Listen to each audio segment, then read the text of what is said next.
Roger Stone is with us. He's a former aide to President Nixon and author of the book, The Man Who Killed Kennedy, The Case Against LBJ. That is quite a charge. It is. And you were sitting here a minute ago and you said, no, he's a serial killer. Yeah, in my book I actually tie Lyndon Johnson to 8 murders prior to JFK. Murders to cover up epic corruption, corruption of biblical proportions, murder to cover up the theft of his first term in the U.S. Senate, where he stole the election by 86 fraudulent, non-existent votes. Lyndon Johnson was a coarse, loudmouth bully. He was a crude, nasty, vindictive, manic depressive, somebody given to deep depressions and wild outbursts of temper. But more importantly, he was greedy, he was corrupt, and he was ambitious. And in November of 1963, he was a man staring into the abyss.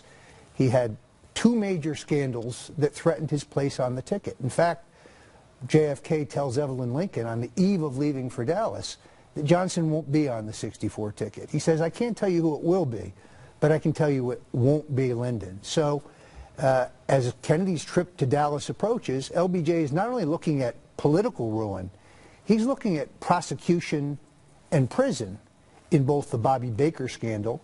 Bobby Baker is Johnson's right-hand man, the Secretary of the U.S. Senate, in essence Johnson's bagman, and also the Billy Sol Estes scandal, where Robert Kennedy's Justice Department has given a full dossier to Time Life Incorporated, and there are 9 investigative reporters on the ground here in Texas looking into LBJ's finances. He knows that not only will he be off the ticket, but the Kennedy brothers intend to prosecute him and send him to prison, which speaks to his desperate motive. The Life magazine expose is scheduled for December 1st, 1963. So tell me about you say Nixon verified this in the Watergate tapes? Nixon says in the Watergate tapes that the Warren Commission is the greatest hoax ever perpetrated. Nixon is in Dallas the day of the assassination, and he is actually leaving Dallas as JFK is arriving. When he gets to New York, he hears on the radio in his cab that Kennedy has been shot. When he gets to his apartment, the doorman tells him that the president is dead. He goes to his apartment, he calls J. Edgar Hoover. Now, he's feeling a little guilty because when he's in Dallas, he has a press conference in which he attacks the foreign policy of JFK, and he predicts that LBJ will be dumped from the ticket. And therefore, he's worried about being blamed, that he may have contributed to the so-called atmosphere of hate in Dallas. So he says, Edgar, was it one of those right-wing kooks? No, Hoover says, Dick, it was a communist. Well, Nixon believes that for 48 hours. Until he sees Jack Ruby blow away Oswald on national television. And then he says, I know that guy. In fact, we know from records that are cited in my book that Lyndon Johnson, as a congressman, asked Congressman Richard Nixon to hire Jack Ruby as a part-time informant for the House Un-American Activities Committee. And he is introduced to Nixon in 1947 as a Johnson man, a man Lyndon would like on the payroll. So I think it speaks to why Nixon says the Warren Commission is a hoax. I also say KGB records. Yeah, we find out in 1996 there's a declassified document. It's a memo from FBI Director J. Edgar Hoover to President Johnson saying that the KGB has conducted an exhaustive investigation and they have determined that you, Mr. President, are the killer of JFK. We also know that Jackie Kennedy goes to French intelligence, where she obviously has relationships. She's a Beauvoir, she's the toast of Paris. She asks them who killed my husband. They conduct an investigation, which is published in French, in France. I have a copy. It's very hard to find.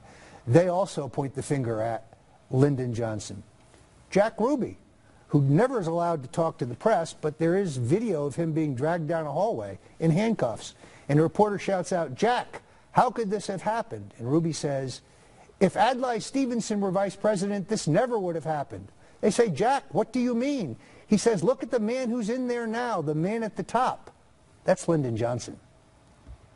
How sure of this are you? I mean, I haven't read the book, I'm sorry to say, but I have looked to see your footnotes, and your footnotes are exhaustive.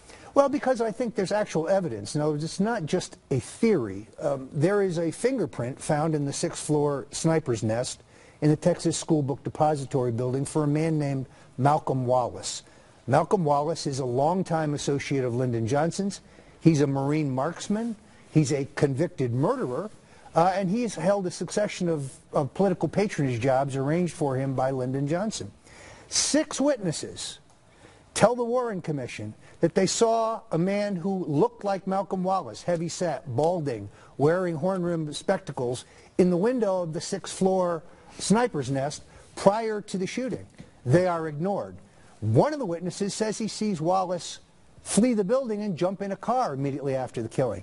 There are 4 attempts on that man's life, that witness's life, between 1963 and 1978. Okay, I'm going to give this to a friend of mine. I'm going to read it, and I'm going to give this to a friend of mine who also is he's a myth buster. He's a guy who likes to look for the truth, and we will have you back after we do that. Thank you very much.